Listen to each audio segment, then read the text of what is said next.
Anyways, I think this is the MandaloreGaming. I think this is like one of, if not his most popular videos, so we'll take a look at that. Hurry up, Briggsy. Shake a leg. Get a move on. Oh, no, no, no, no. Huh?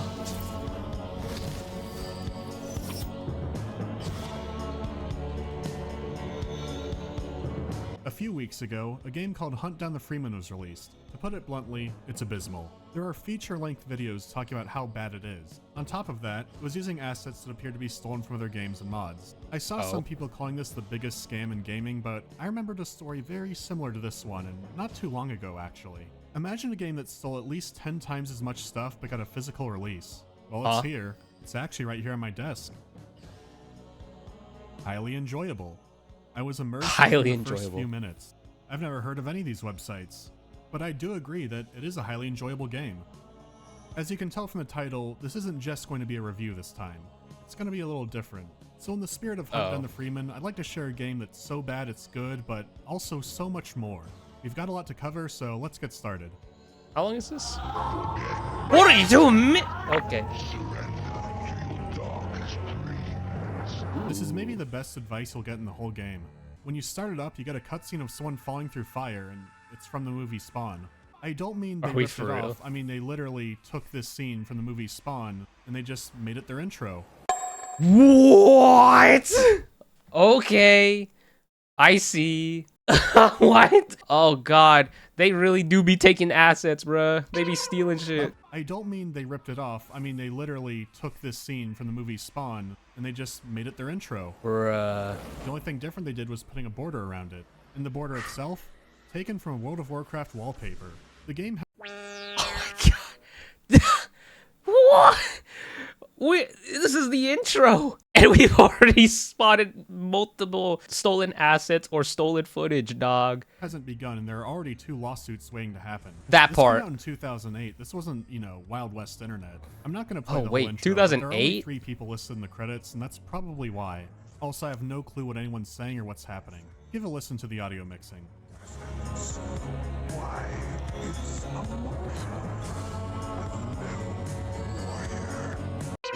I'm about to say, if it wasn't for the subtitles here, I probably wouldn't understand a goddamn thing he's saying.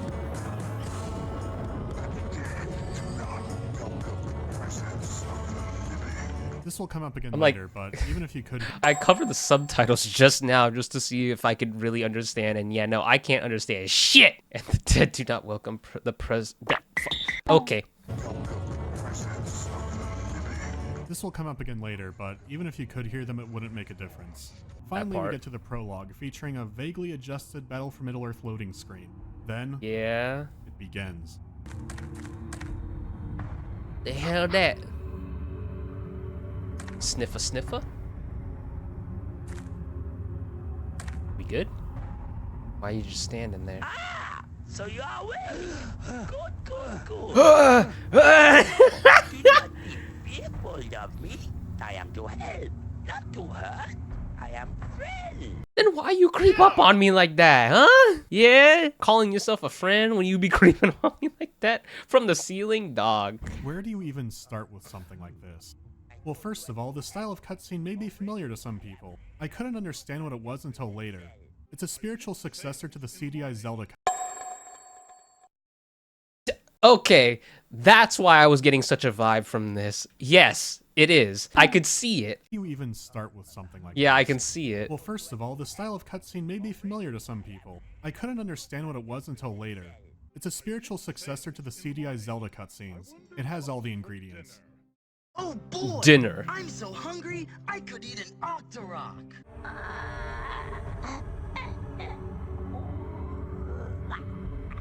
Arok doesn't tell you about your backstory or why you're there, but he tells you to stay away from the Dark Ones. Well, I guess he tells the main character Briggs. The Dark Ones? What do you mean by that? What do you mean by the Dark Ones? Huh? Disgusting black creatures.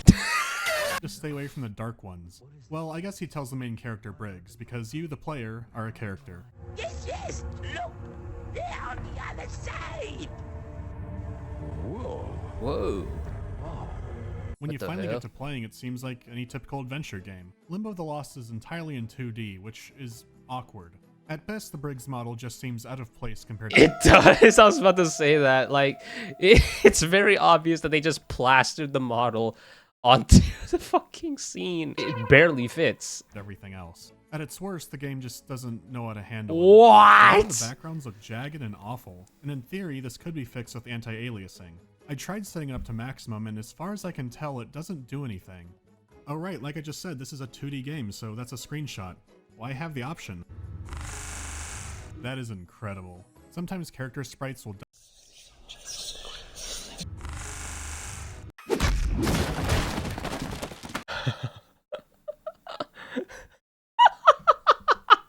That is incredible. Sometimes character sprites will double over each other in different positions. The art style can change every other room. Basically, the visuals are a mess on a technical and artistic level. Some people play adventure games to explore aesthetically pleasing worlds, and Ew. First of all, ew. Look at that. What happened to your face? Why you look like that? this isn't one of those. Limbo of the Lost keeps you entertained by being half freak show and half scavenger hunt. For example, the first room you're in, stolen from Return to Castle Wolfenstein. Of the entire course. beginning of the game is. I'm not going to show all of Really? it, so it would take forever. Just seeing what's stolen is fun, but there's so much more. For example, here's going up a... I'm sure there are videos that exist that shows exactly what assets were stolen and where they were stolen from. I like to look at videos like that sometimes. It's just kind of fascinating. Just like videos where you just kind of look through the game and just kind of pick out these things. set of stairs.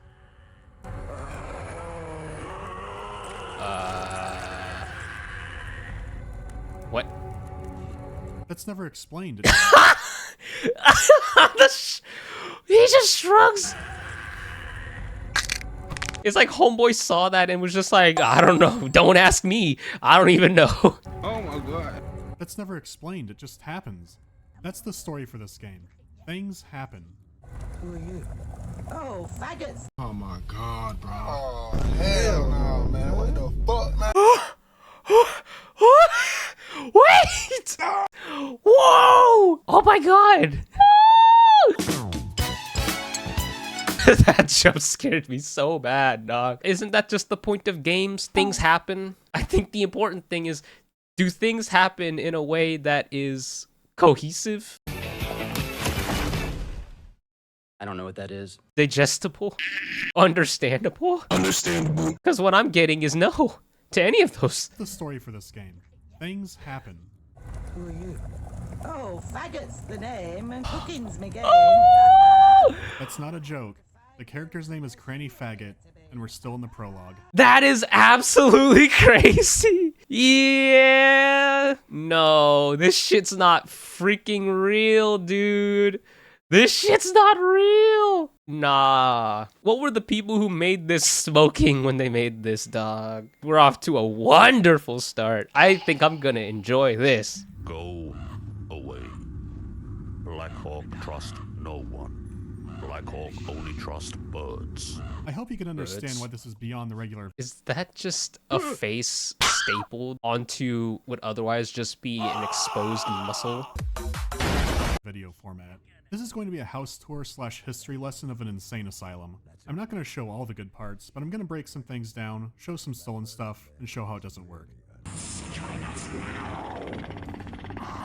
If you've seen... What the fuck? Does it just cut like that?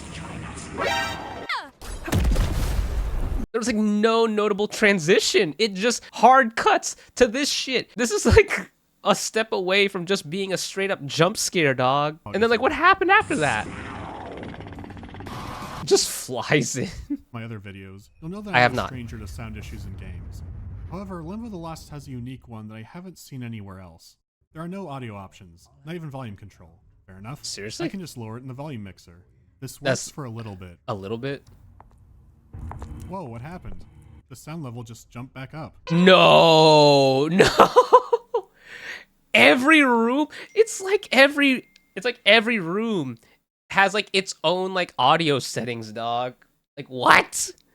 Are you serious? Come on, man. Whenever you change a room, your volume spikes back up to your default. I've never seen something like this. I can only guess it's running some kind of check every time it loads a new room and then sets your audio up. Shh. Grunger. The big technical issue is that the game is prone to crashing. It seems to be random, but right here, I can swear that Briggs crashes the game.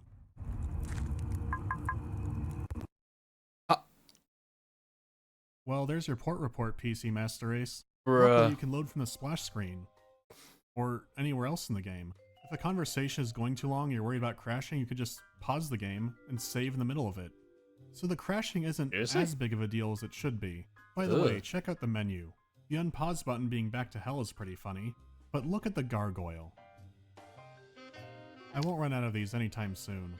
It's good that the technical issues are for the most Are we for real, man? We've already gone through quite a few stolen assets. It's like free real estate. It's free real estate. Stolen assets everywhere from anything at this point. I won't run out of these anytime soon. It's good that the technical issues are for the most part weird and not game destroying. Having a so bad it's good game is much harder than a so bad it's good movie. With something like The Room, you just pop it in and watch Tommy do his thing. This is why good bad games are hard to find. A bad game is like having Tommy Wiseau make the movie, but also the DVD it's carried on, and the DVD player. I've seen some people say that Hunt Down the Freeman is a so bad it's good game, but it's really not. If you're spending more time lost or feeling frustrated than laughing at the works of a madman, it's just not a good bad game. I don't think games that are designed to be broken like Goat Simulator should count for the category, but I'm not the expert. There's just something special about seeing someone's different brain working at full capacity. I think that's the thing, right? I think one of the key parts that makes it so bad it's good is when the person who made it is so unironically serious about the shit that they're making. Where like the writing is taken so serious, but the rest of the game is like anything but, like gameplay or otherwise, or even just the aesthetics sometimes can make serious scenes seem unintentionally hilarious. I think it's a matter of the intention versus the execution, or at least that's how I see it. So like a game like Goat Simulator, it's like intentionally goofy, intentionally weird and whatnot, versus like a game like this where it's like it has a story, it has a plot, it's like taking itself serious, but then you just see these little things and it's just like, oh my god, why? You just can't help but laugh or just be in awe at what you're looking at. There's just something special about seeing someone's different brain working at full capacity on a passion. Limbo the Lost Star development sometime in the early 90s, so nearly 20 years went into this. Damn! So the fact that it's functional and relatively hassle-free on a modern system is a blessing. So now I'm going to show you how the game is played. The interface is very simple. You can right-click anywhere in the game world to open up a Ouija board. On an object, A you can Luigi sense board? it, look at it, take it, or perform an action on it. In reality, you'll only be using 3 of these and not sense because it's useless. It's your sense of smell, but most things in the game you can't smell. No sense, no feeling. 99% why is of it even objects in there? the game will say that. When it comes to inventory, you just Then what are the 1%? If like 99% of the objects have nothing, then what is the 1%? Quest-related shit? Like required shit? 99% of objects in the game will say that. When it comes to inventory, you just mouse to the top of the screen to access it. And you can use your actions on these items as well. For example, if you have a letter, you could use the look command and then read it. Wait a minute. Well, I guess Cranny Faggot likes a drop of the hard stuff, but the menu. Let me know if you see anything that I miss. Anyway, some of the letters only open main menu options. You won't get all the letters until about the last 10 seconds of the game. Since you also click to move around as well, you don't need your keyboard for any of this. So the controls are fine and the UI is passable except for 2 flaws. That compass is always spinning. You might be saying, so what, it's spinning around. Well, just wait. When the levels will start turning into a maze, this is going to get into your head. To give it credit, it will stop moving when you mouse over an exit, but it might not always stop in the exact right place. Like right here, it stops moving for a moment, but I click there and I can't move off it. Nope, that didn't do it. What? Yeah, because you could see it. Because it like stops for a second. Oh my or like god. it looks like the or it looks like the cycling of the thing resets. Finally, there we go. Interesting piece. I saw those skulls just everywhere. Well, once again, it's more Diablo. And a shield of all things. I see. Interesting. Naturally, you expect bad adventure game logic for the puzzles. And don't worry, those are there. It just takes it farther into crazy person logic. So now I'm going to go through the game chapter by chapter and show things I thought were interesting. Not all of them in case you want to play it yourself, but enough to give you an idea of what to expect. Okay. Leave a little surprise for the rest of us. How lovely. Oh. Stop! I don't like that shit. Gouged out eyes or like eyeballs that are missing. Open eye sockets and shit. Like, Oh, sorry. I forgot. Hang on. Do not be afraid. Too late for that. Why'd you... At that point, I would just rather see your sockets. Dungeon Master. The prologue is brief, but it serves as a perfect introduction to the game. Your main goal is to steal a Quagmire. key from the jailer known as Grunger, or Grunger depending on who you're talking to, and escape the level. To get the key, you need to make a sleeping potion and knock him out and snatch it from his neck, except he's already asleep. Huh. What's interesting is how they were able to weave the stolen backgrounds together into something consistent. Like I said before, the very beginning is from Wolfenstein, but the later parts of the prologue are from a different game, an Xbox hack and slash called Enclave, or Enclave depending on where you're from. This is what you would go out and rent before the Souls games were invented. Back in the day, we just called it Swede Souls, you know, because Starbreeze is Swedish. Oh, Swede Souls? Man, this reminds you of the good stuff. Oh! Oh my god. Oh my god, I need to see a video on this shit. Like someone covering this, doing a video essay on this thing. I need it. I need it. I love this fucking game. This game's so fucking good. It's this game and Godzilla Destroy All Monsters Melee. Missed that shit. I wish I could go back. Anyhow, I went on a sightseeing tour in some games to find the locations. A lot of the Limbo of the Lost backgrounds are really zoomed in or have the colors adjusted, but it's not enough to hide it, especially if someone's looking for it. However, Enclave is integrated into the game a little bit differently than the others in one area. In the prologue, you meet a trapped character who's hanging in a suspended cage and he doesn't shut up. It's a joke that goes on way too long, but I like the skeleton in the background. You need to collapse the cage so you can grab his arm and then throw it into the sleeping potion you're making. You go to the room above the cages and see the two ropes suspending them. There's a huge lever in the room, but it does nothing when you try to action it. Plus, I can see that these ropes are attached to a gate. Meanwhile, I found the same room in Enclave. They did try to hide this a little bit more by flipping the screen around. Good hustle. So you pull the lever and it raises the gate. The one you can clearly see.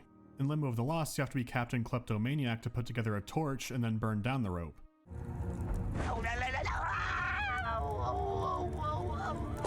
Oh. It's like the fucking lady who was like crushing, like, what were they, grapes? She gets ahead and then she just falls over and just,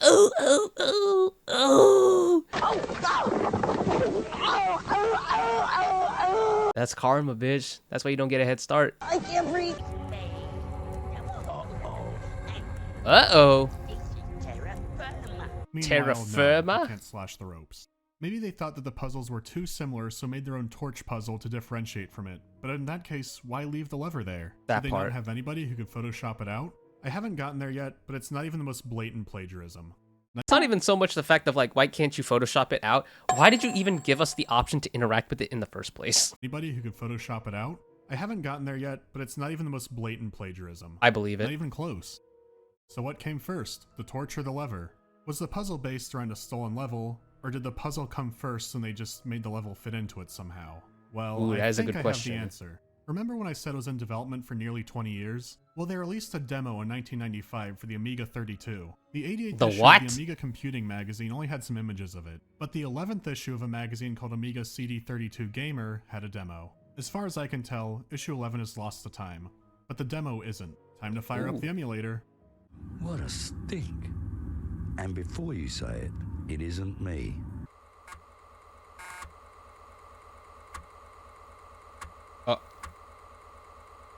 Man, gaming used to be so much better back in the day. Forget reality. Surrender to your darkest dream. They kept the same line. This is somehow more unnerving than what we ended up getting. Wow, it'll have hordes of monsters. I've got to admit, this game looks a lot nicer than the one they released. Yeah. Stuck. I think I remember, it's either I remember talking about this or I saw someone mention this. There's just something more unnerving when you have like horror aspects in a game where it is not clearly displayed what you're looking at. Like this pixelated style. There's just something about seeing shit like that. Like even just from that intro cutscene, or even like the title screen, it looks so much more unnerving because the pixelated style does not fully portray what you're seeing and causes your brain to fill in the gaps, which kind of paints a much more frightening image than probably what they would have actually looked like. Try logic. The Amiga version is actually more of a pain because you have to cycle through more options with the mouse by right-clicking. It's a locked door. What makes it unbearable is if you don't do something for 7 seconds, he stops the game. Hello? This is also a timed demo, so I don't want to have to keep restarting it. It's really reminding me of CDI Zelda now. But wouldn't you know it, it's the exact same first puzzle. Grabbing the torch, combining it with the human fat, and lighting it in the cauldron. The exact same thing. Nah. This brew's designed to chew, not spew. Oh, somehow it looks even more frightening. Do they have the same name though? Weirdo.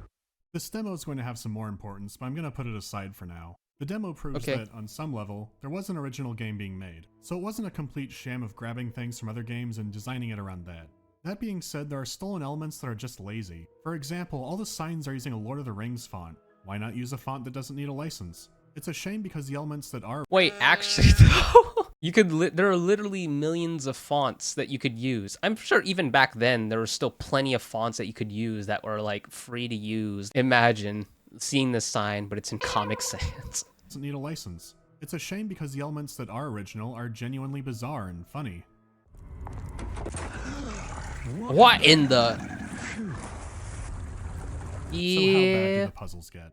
The sleep potion isn't that far-fetched, except you also need the jailer's snot to complete it. Plus, you get your first taste of crazy person logic. Cranny's potion calls for liquor, so you'd think you could find some liquor somewhere, but you can't. You fill a jar with water, combine it with a worm, and then you have tequila. That's dumb, but only a taste of what's to come. I'm back from the sewer water. Here's your booze, Madam Faggot. You wake up the jailer to give him the potion that puts him back to sleep and then grab his key. I love the fact that he just keeps on saying it because there's an actual reason to refer to her as such. I mean, that's just the name, man. Faggot. You wake up the jailer to give him the potion that puts him back to sleep and then grab his key. And you're done. Clubs up. Ew. My favorite.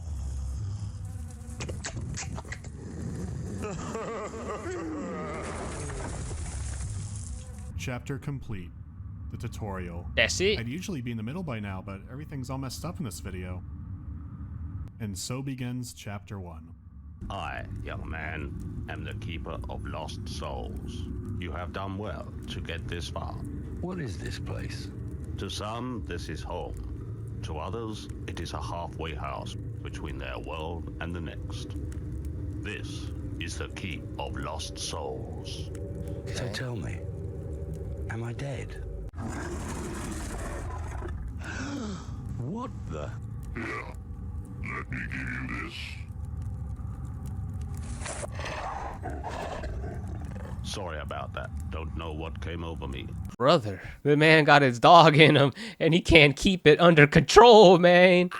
We are off to an excellent start. This is when the levels start to open up and the true madness begins. There are a bunch of coffins you can now grab the items shit's from, getting but real? several of them are red herrings, and they don't do anything. There are also 3 items, 2 of which you need to complete stuff, but you can only hold one at a time. Bruh. One gift to rule them all. Some of the investigating is odd and lacks visual cues. I use take on an empty eye socket, and I get a glass eye out of it. Why not just have an eyeball there? Chapter 1's beginning is all about teaching you not to trust what you can see.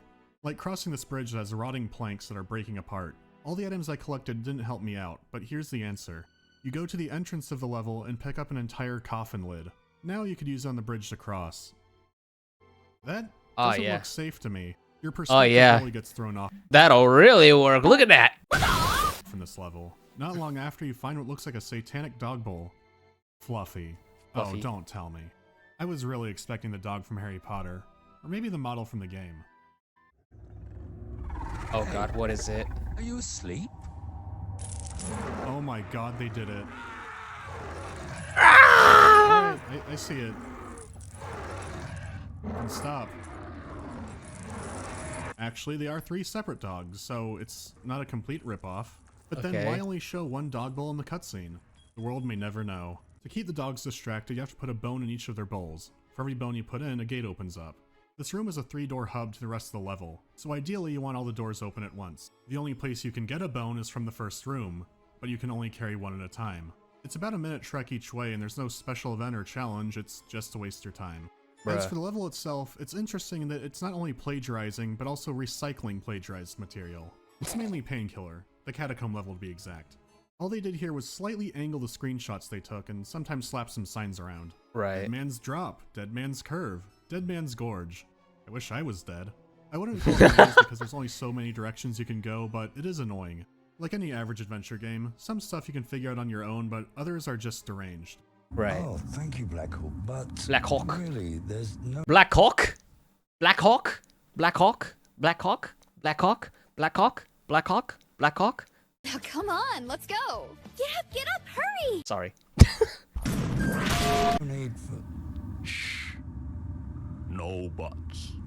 Now, go. Do you know what?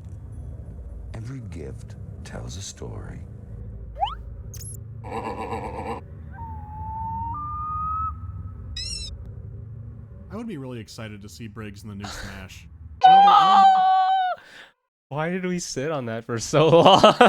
Seriously, why did this sit on that for so long? You could hear, like, the ambience. Really excited to see Briggs in the new Smash. While there are more elaborate puzzles to choose from, there's a really simple one that shows madman logic, or maybe 4-year-old logic. What is Eventually, that? you'll need a soul of a warrior to get past a statue that's drunk and sounds like Predator. You need to switch the real green soul bottle with a decoy that you make yourself. So you fill up an identical looking bottle with water, that's a good start, but what do you mix it with? You use a bag of saffron. Now saffron spice is typically more red colored. The color saffron is named after the tips of the flowers that make the spice. So assuming it is a bag of the spice, it'd be more red colored, but we can It's either gonna make something blue or green. I can just see it now. pretend that it's all golden saffron tips. So you combine the yellow saffron with the water and you get green. Because water is blue and saffron is yellow and blue plus yellow equals green, water isn't paint, at least not in my part of the country yet. Not in my part of the country. Yeah, it's alright. I promise I won't talk anymore. I won't talk about anything, I promise you. This is like what happens when you like come across like an older gentleman and like talking to you, like you don't even know them. You're just walking by and they just happen to look at you and be like, and you just kind of have to be like, aha, okay, yeah, okay. And as soon as they walk away, it's like you just look at them like, the fuck. Actually, you know what? This sounds like a bit that I would see like from Smiling Friends, or just something that I would see like Zach make a joke out of. Can I have I won't talk about anything, I promise you. Yeah. Come close to me, I want to tell you something. The first level also has the first of 3 hidden items. You can only see it if you aim for the left of the stairwell here. It's not horrible, but a little too out of the way. Rest assured, each one of these will be worse than the last. Ah, my favorite.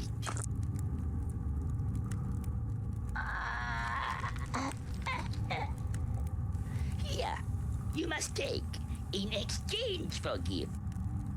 I think that's enough of smile. Chapter 1. Like I said before, I'm only giving you a taste of what's in store. The sewer. Why was he just standing there smiling like that? While homeboy here's tweaking. That shit. The sewers. What's really incredible is how little you learn by talking to so many people. We're now 2 chapters in and we only know that we're a chosen one and that we're stuck in limbo. The story offers just about 0 intrigue. Like anything so bad that's good, you just keep playing to see what happens. It still might be best to play this game in bursts. The ambient audio never stops looping, but this one... I feel like playing it in bursts is probably more to the benefit of just making sure that you don't pick up on the inconsistencies, because you're just gonna rack your brain around like trying to make sense over these things. And I think with a game like this, it's probably better for you to just not understand and just kind of turn your brain off and just accept things for what they are.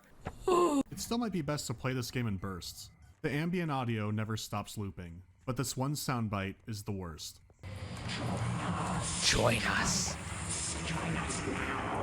It's roughly every 2 minutes. It's also a stolen sound effect from the Hammer Hansen Thief. Are you fucking serious? Ugh.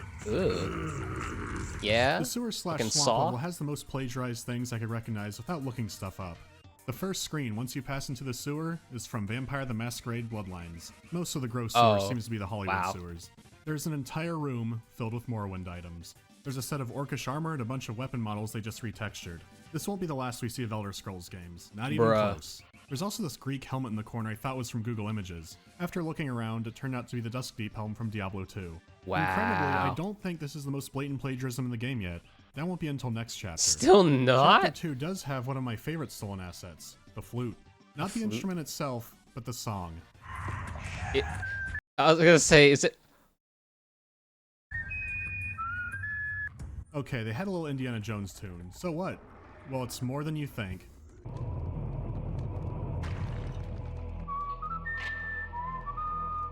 They didn't bother to whistle to tune themselves, but instead took an Easter egg from Serious Sam. Bruh. That is impressive. That's like, that was layered level of thievery. That stolen asset had layers. Layers! As for the game, it's very similar to Chapter 1. Once again, there are 3 main doors, except this time you can only open one at a time.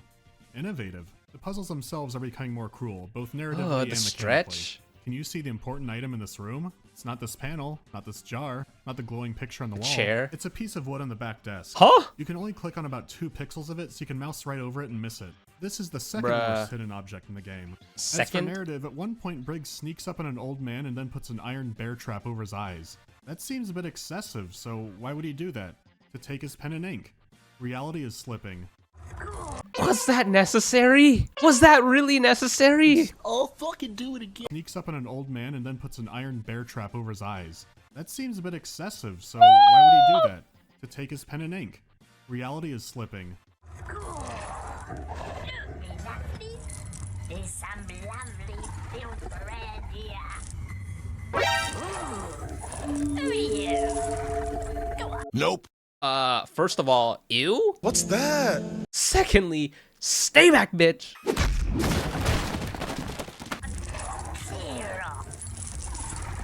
Oh neat, Thor's hammer.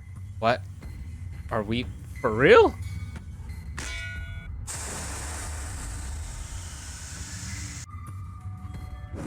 Logic is running on empty in Chapter 2. So now we're gonna move on to the only real plot and character-driven level in the game, Chapter 3. Okay. 3 chapters in and we're only getting to the good stuff. Darkmere. Is that a stolen asset? Why is the music double overlaying? Wait, what? Darkmere. He's very, very worried about you and I. Didn't we just put a bear trap over your eyes, or are we talking to someone different? I'm a little bit worried myself about being worried about your friend, being worried about you, being worried about this, and I want you to take it so I don't have to worry no more. How many times can you say worry in like a run-on sentence before it gets redundant? What the fuck? Oh, thank you, but who?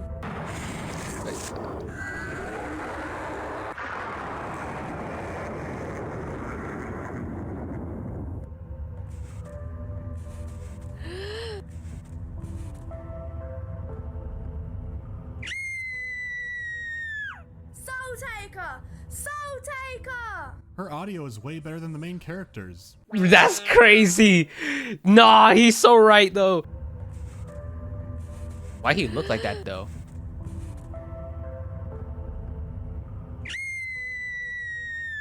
Soul Taker! Her audio is way better than the main characters. What? Darkmere is the first time you can learn more about the inhabitants and where you are. It's refreshing. After doing random tasks with very little story drive, it's nice to have some narrative. Briggs has been accused of being a monster called the Soul Taker. You're imprisoned in a very familiar looking cell, but it's not for long. You find your way out. Oh. Are we fucking for real?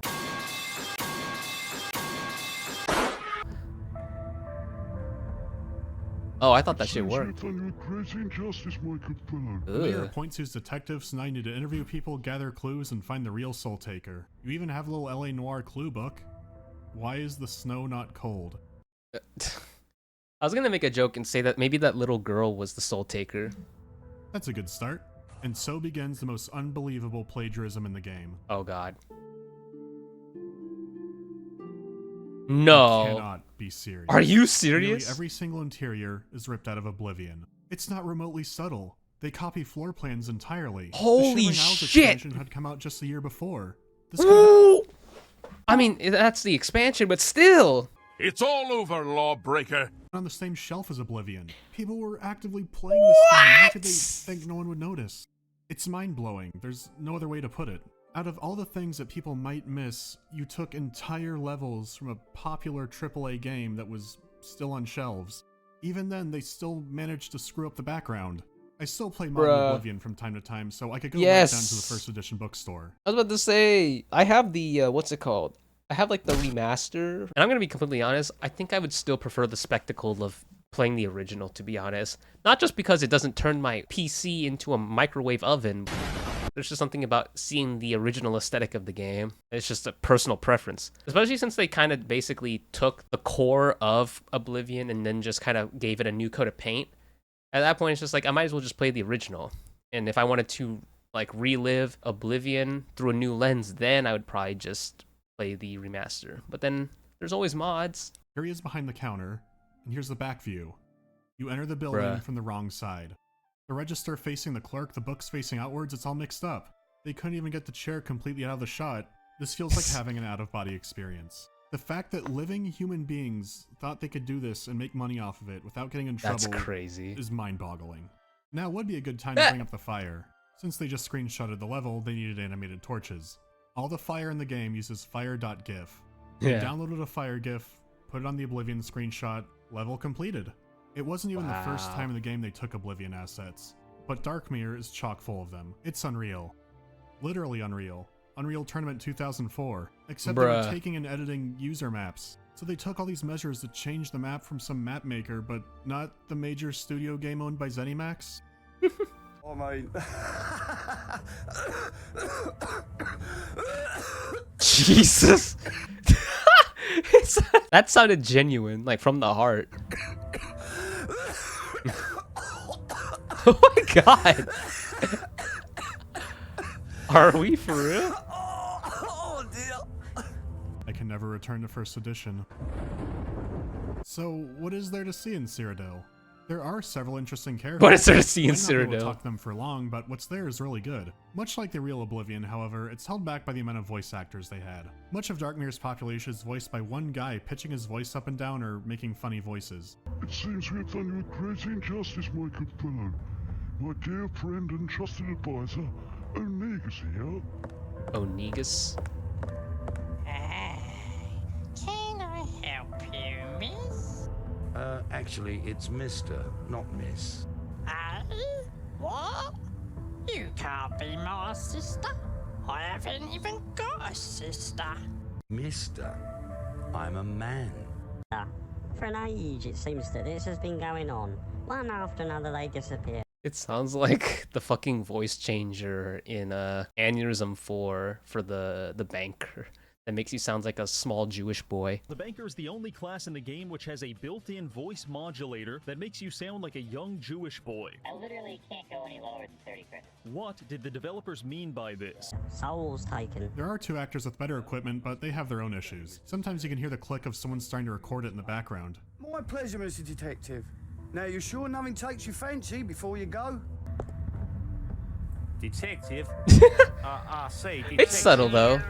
Like, it's just subtle enough to where you wouldn't really notice it if you weren't looking for it. Detective? I say, detective. We found another one. Can you hear me? Well, at least he died peacefully. Can you hear me? Bro, I don't know if he heard you. I don't know if he's in a position to hear you. Well, at least he died peacefully. Can you help me find the Soul Taker? Mon Dieu, s'il vous plaît, monsieur. Do not say those two words within this house. Shadows may seek even this place. You seem like... I was gonna say, you seem like you're not so much a soul taker as much as a soul sucker. Just saying. She's perfect. What is this game? Hey, come on. Give her a chance at least. What? Detective Briggs is a mix of both the best and the worst the game has to offer. Exploring the town and finding clues are more engaging than all the other chapters, at least until you hit a wall. Unlike the previous levels, Darkmere is expansive. They even give you a map that lets you teleport around town, it's so big. Now this is great for a while, but then the game starts trying to trick you. When you and your deputy find another victim of the Soul Taker, sometimes you'll automatically pick up his items. This saves hassle at first, but it doesn't always work this way. Sometimes a cutscene will end and the game will automatically have you leave the area, but you don't want to leave, you want to go back. There are items being left behind that don't show up in the previous screen, so you always want to double check. Here I can see the key on the floor, but the game has me walk right past it, and I have to go back and get it. If I wasn't paying attention, I could have been screwed from that and had to look all over town to find the right item. That part. The stolen level design that's not touched up makes it even harder than it should be. That light really is an exit on the Unreal map, but in here it looks like one, but you can't go through it. This Frankenstein of a game isn't even stitched up right. Sometimes an area that had nothing might have items appear there later. Keep checking the journal. If something's not crossed off, you have to go back later. I could follow the plot up until Briggs was hiding in a stable with some terrifying horses. So he scopes it out and he's like hiding in the corner and these characters walk in and then one says horses for courses. I've played this a few times now and I have no idea what this means, but it's the key. That's what the creature was trying to tell me. You mean this guy? The creature? Why you look like that? What happened? There was only one point when I was really stuck, and it's a nightmare. At some point when you leave first edition books, you get hit with a snowball. Whoa. Oh my god. The note says there's more than one way in, and I'm glad the game points it out. I'm serious, there's so many typos and spelling errors that you might think differently. I look all around the inn and I don't see any secret passage or switch or button or anything. Maybe the note meant there's another way to go inside the inn from somewhere outside. So I explore the areas around the inn, but I still don't find anything. So here's the answer. The horrible, horrible answer. First, you have to go behind the bar to a very exact spot in the corner. Then you mouse around for a magic pixel. No text prompt comes up, your hand just changes shape for about half a second. You have to be standing in the right place, so I have to keep waving around to do it right. Nope, there we go. Oh. Now you're in the Secret Oblivion dungeon. That, by far, is the biggest blocker in the game. Now I can just grab these Baldur's Gate cloaks and be done with it. When I finally found the big piece of evidence, I nearly had a stroke. I'm gonna leave that as a surprise. What? When you have all the evidence, Briggs brings it to the court. Not since Damn. A Time to Kill has there been a speech quite like this one. I get that he's trying to save some of the spectacle for whenever you try and play the game itself, but like, bro, I'm not playing this game. Tell me! The evidence, Briggs brings it to the court. Not since A Time to Kill has there been a speech quite like this one. He's trying to reach a word count. No.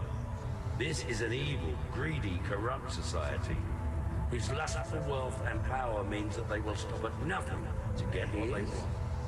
The landlord of the very aptly named Inn of Sins. I don't care. Yeah, no, that is deadass being verbose for the sake of like filling in time or meeting some kind of like dialogue quota. Like, you can't tell me otherwise. Fine, upstanding people, ladies and gentlemen. These people that you know and recognize. Take a good look. I timed it. This goes on for 7 minutes and 45 seconds, and you cannot skip it. Huh? It actually sounds like an essay being read aloud. He drags out every piece of evidence you found. I could feel myself being pulled into the void when suddenly one of the greatest cutscenes in video games begins. Hit me with it. A wink? Ladies and gentlemen, I give you your Soul Taker.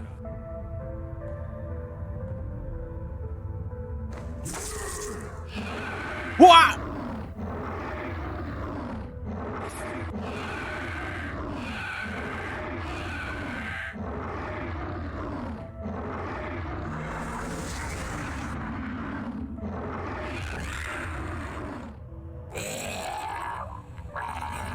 The Soul Taker has been banished. Your mare has been returned.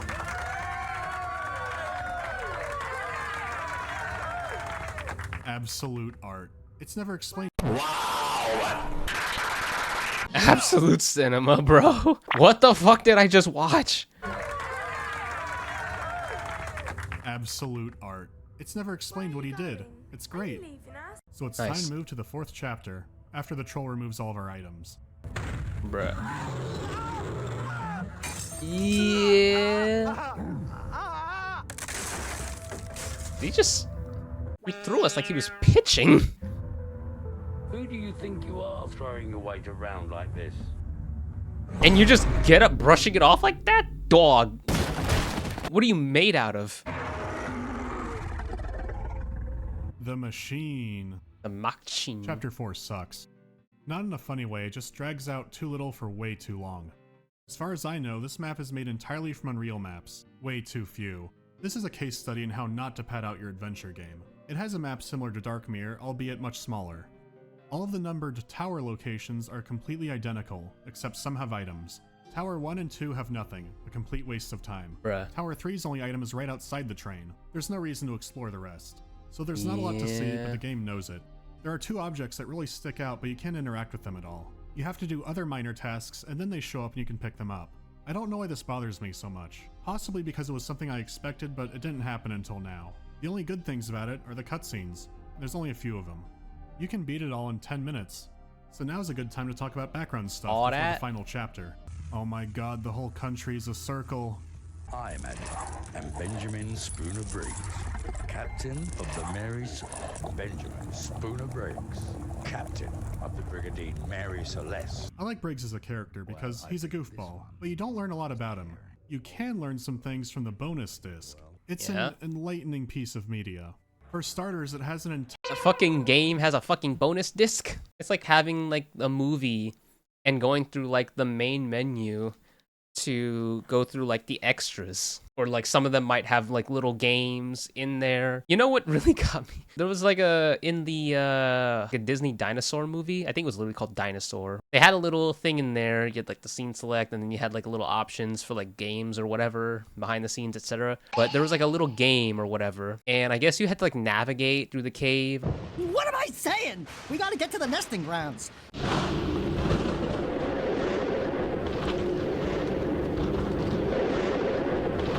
And if you fail, then you just get fucking jump scared by the Carnotaur.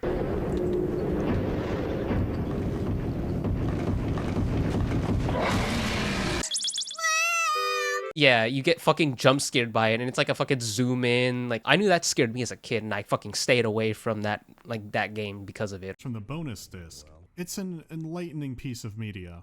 For starters, it has an entire intro cutscene that's not in the game. Yeah, when you're just thrown into it all with no context, this was supposed to be in front of it. Why it's not actually in the game, I have no idea. It has an intro, credits, titles pop up, and it's way more elaborate than the one the game has. Bruh. I can only put it down as another mystery. Anyways, the weird vampires in the intro are brothers named Destiny and Fate. But Destiny? aren't those the same thing?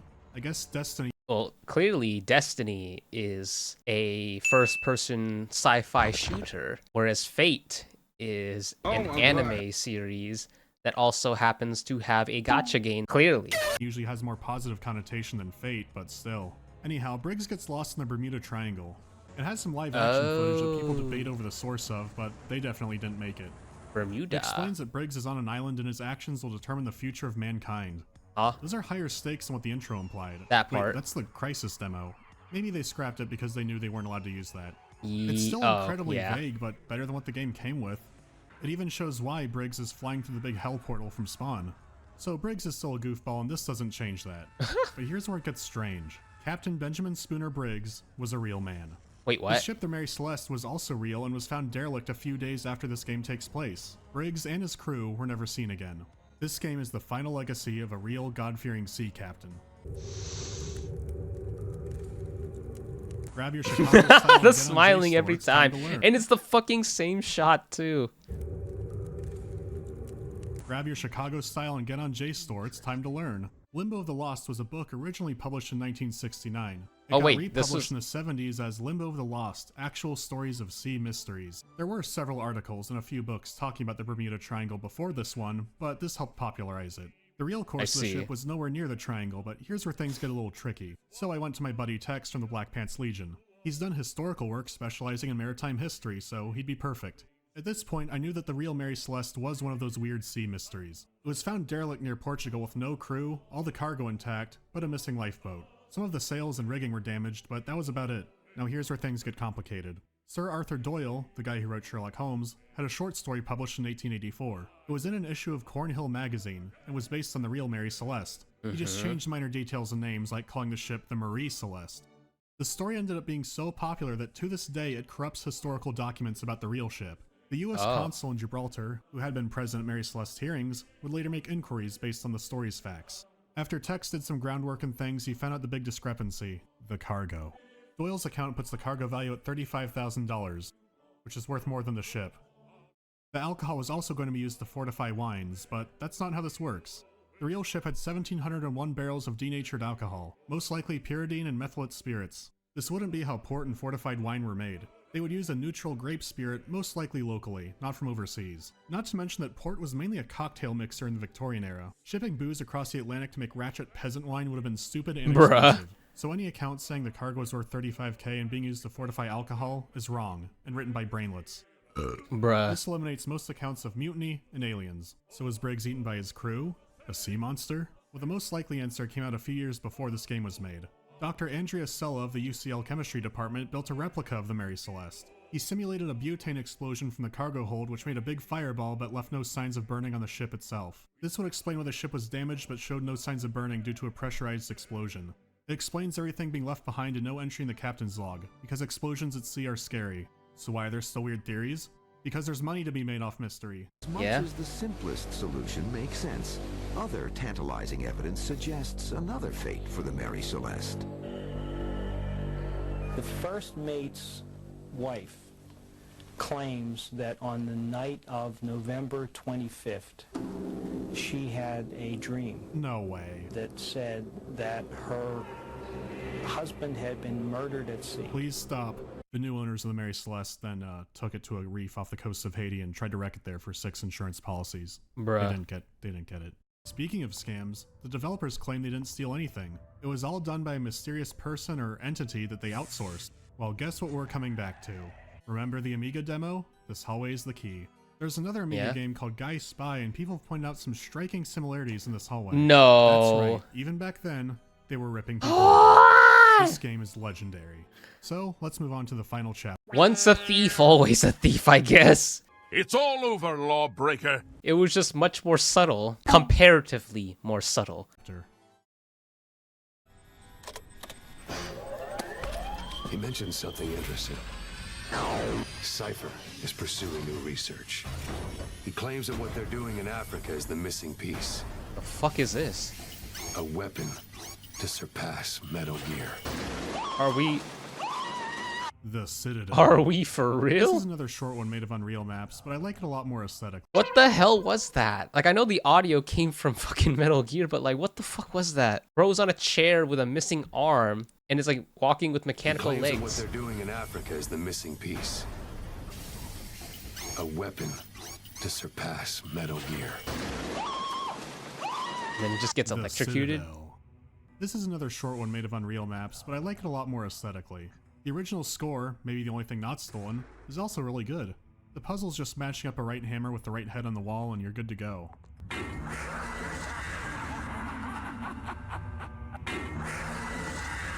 Okay. Still, for the final level in this adventure, it seems like a letdown. It did seem rational at first. After all, they couldn't expect a ton of people to get this far. But then the true final challenge began. It's very dark down here. Oh no. Oh! Yeah! Oh, my head.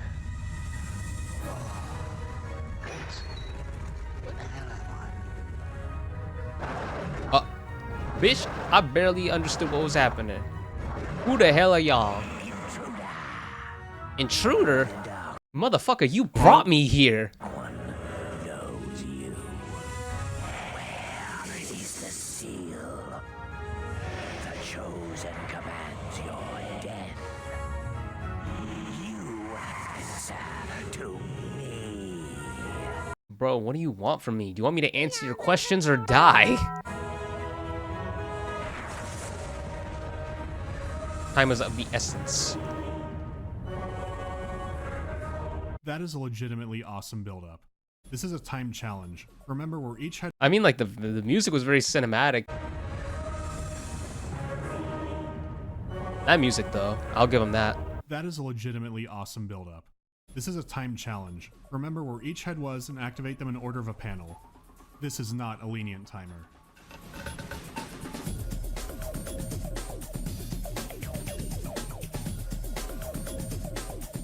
This is clear. This is very much of its time. The music and everything. Jesus.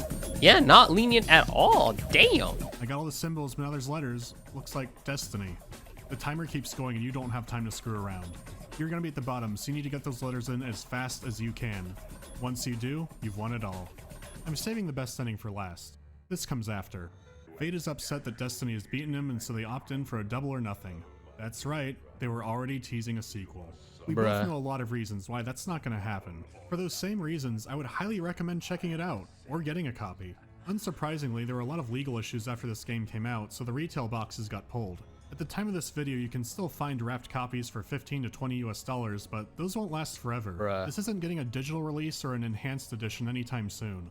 For all its problems, it's such a bizarre and funny experience that, for someone like me, I couldn't help but keep going. And nothing reflects its spirit better than the real ending. Thanks for watching. These videos are increasingly harder to make due to scheduling issues, but I'm trying to do it when I can. At some point in the near future, I'll have a special showing of this game on Twitch, same name as the YouTube one. If you stuck around this long, thanks again, and here's the perfect ending. I can't see a thing. Oh. Okay. Go on, Rita, baby. Yeah, that sounds really groovy. So groovy. What? Let's sing. When No. I do secret sound, after all he's been around, and in my beauty should be crowned, the king of Limbo. Well, he's had his ups and he's had his downs. He's had his smiles and he's had his frowns. But I still say he should be crowned the king of Limbo. What more can a poor boy do? Working for the likes of me and you. What more can a poor boy say? But I could use your help in any way. He took his courage to the brink. If it were me, I would turn to drink. Well, that's the reason I think he should be the king of Limbo. Yeah, he had to face enough sins, but at least he kept his legitims. I think that we should be crowning him the king of Limbo. Take it away with you, baby. That's cool.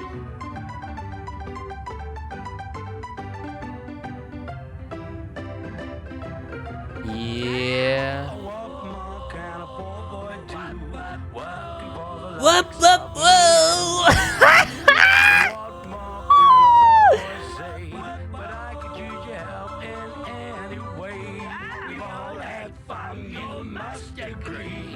Even though interactively, but now we feel that brick should be the king of Limbo.